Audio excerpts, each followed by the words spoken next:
Olá! E se eu contasse que uma das histórias mais queridas do mundo tem uma versão secreta, uma que ficou guardada por décadas? Pois é, hoje a gente vai mergulhar na jornada de O Pequeno Príncipe, mas por um ângulo diferente, a partir de uma tradução que foi perdida e redescoberta, e que nos convida a ver essa magia toda de um jeito novo.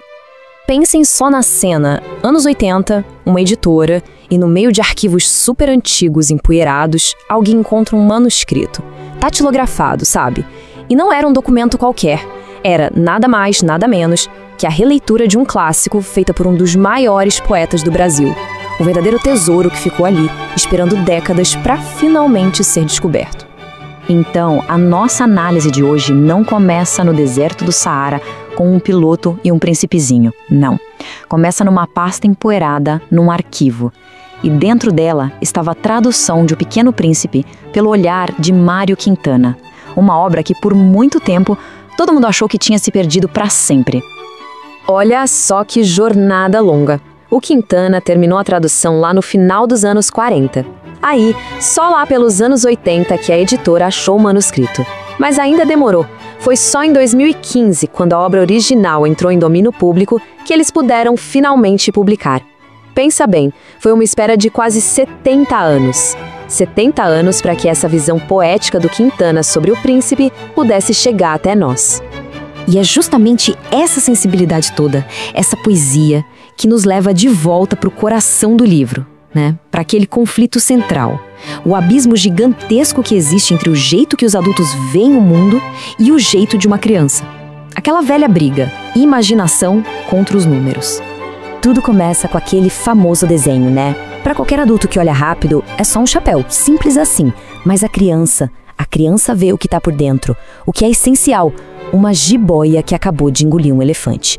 É genial, porque logo na primeira página o livro já joga na nossa cara sua principal crítica, a total falta de imaginação do mundo dos grandes. E essa coisa dos números é um sintoma claro, né? Como o narrador mesmo diz, os adultos são obcecados por números.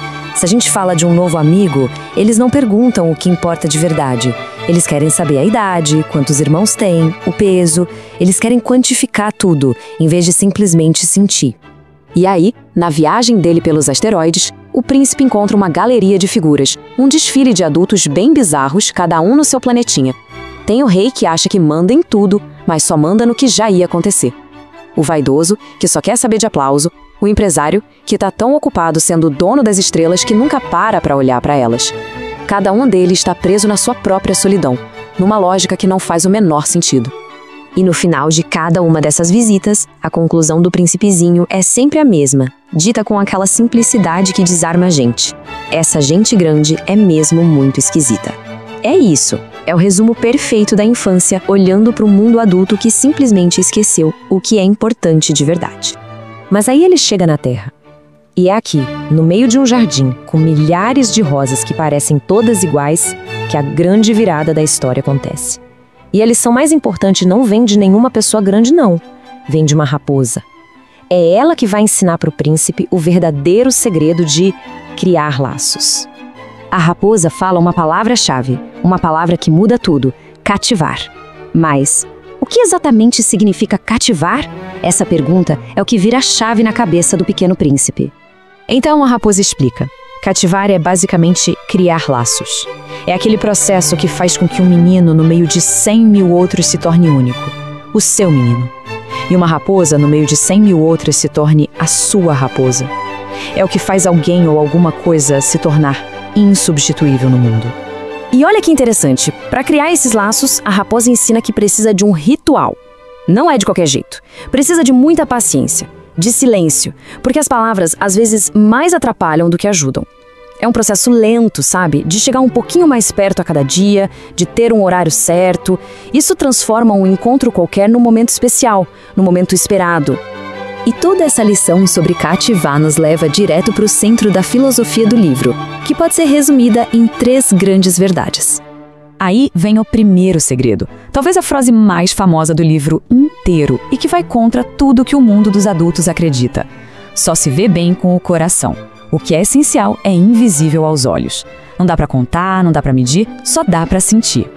A segunda verdade explica por que a rosa dele, lá no planeta dele, é tão especial, mesmo existindo milhares de outras iguais. O valor não tá na rosa em si, mas no tempo que ele perdeu com ela. Foi todo esse tempo, todo esse cuidado que fez dela tão importante. E por fim, a terceira e última lição.